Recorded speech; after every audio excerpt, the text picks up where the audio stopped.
Well, today I have the honor, Eric, of giving you a charge on this day in which your church recognizes you as a pastor.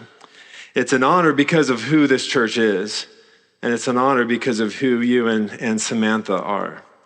Even as I get to speak directly to you, it's very different than a sermon. It's nice to be able to speak to you with all of these ears listening in, your whole church family listening in. And I pray that as I do so, God does work in all hearts, but I get to speak specifically to you.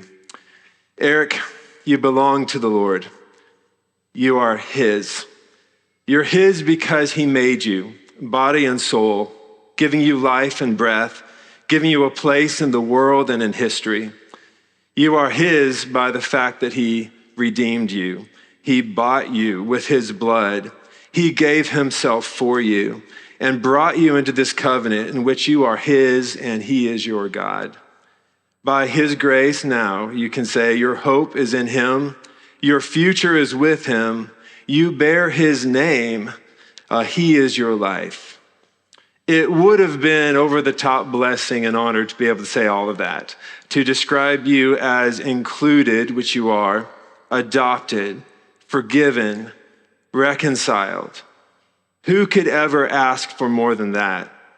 But on top of all of that, grace upon grace, He has given your life a special purpose and called you to have a role in His mission, and is writing your life into the grand human story of His eternal kingdom, tangling up your life and days beautifully with His work in the hearts of others, in the hearts of His people. He's not done so, it's true that He's done great works in your life, but He's also made your life about His great work. The work of drawing men and women to Himself and uniting all things in heaven and earth under His great and glorious rule. And of course, He's brought you into Samantha's life and brought her into yours, such that these past 8 years, all that life of grace upon grace, both in the enjoyment of what He's done for you and in how He uses you in others' lives, are a together kind of thing. There is not one life that has been blessed through your life these past years that, well, she's a part of that story as well. And vice versa, nobody has been blessed through Samantha's life that you're not a part of that story as well, such that it's impossible to speak of God's grace in your life without mentioning her. We thank God and praise Him for both of you. Eric, when I think of you, I think of your commitment to Christ that causes you to speak about Him in this way that you do. I think about your commitment that brought you to live in Peru for 2 years, thinking about finding you up in the Andes Mountains and finding you at home because it was your home in a place that I love to visit, but would be very hard for me to think of as home. But you were there because you love Jesus and because of the cause of Christ. I think about Him taking you and Samantha to North Africa and Western Europe and what God did through your lives there because you love Jesus, because of how He's called you to be a part of His mission. I think of traits that you share with Jeremy Haskins. A lot of them, but an intentionality, a drive, a tenacity in problem solving in the work of ministry. Both of you are the kind that you can actually see it on your faces, that you're turning thoughts over and over and over as you're trying to find a solution for the glory of Christ. I think about your diligence, how you mobilize people well because they see your commitment to the cause of Christ and want to join you as you have joined Him in His work. Today, I want to read a passage for you. And this passage is familiar to you. You've read it many times, and you've probably taught it to other people. But I want you to hear it on the day in which your church is recognizing you as a pastor, in which you are ordained. I want you to hear Jesus' charge to Peter from John 21.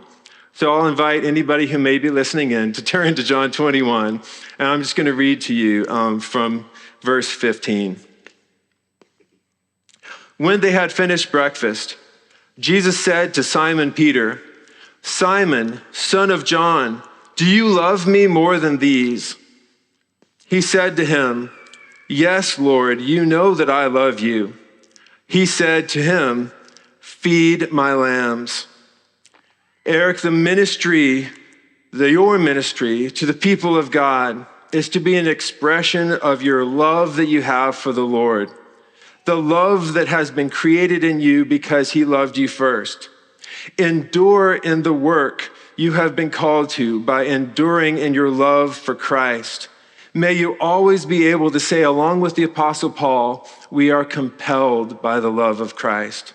May you resist the temptation to try to do the work for any other cause, the expectations of others, expectations of yourself, a sense of competition, to satisfy your own goals or ambitions. May you remember that the only opinion that really matters is his, and your ministry is out of love to him. Verse 16. He said to him a second time, Simon, son of John, do you love me? He said to him, Yes, Lord, you know that I love you. He said to him, Tend my sheep. Eric, your ministry to the people of God is to feed his lambs, to tend his sheep. That's what you've been called to. Remember that in your role as pastor, God has you in this special calling for the purpose and health of his people. You exist for Christ first, but then in that you exist for them, not them for you.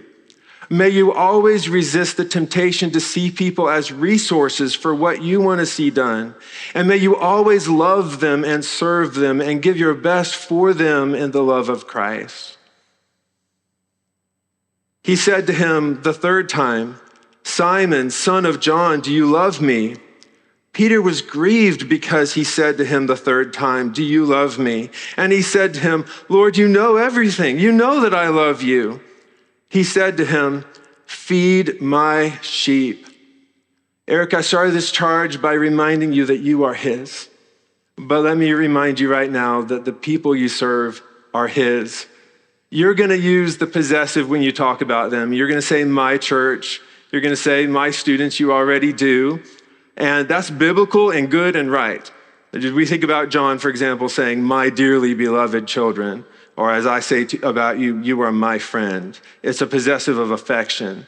But when Jesus says my, it means all that affection and so much more. And there is a comfort in this and a privilege and a weighty responsibility to know that you work with people who truly belong to him. May you always be able to say, imitate me as I imitate Christ, and yet remember and know they are ultimately his disciples you are making.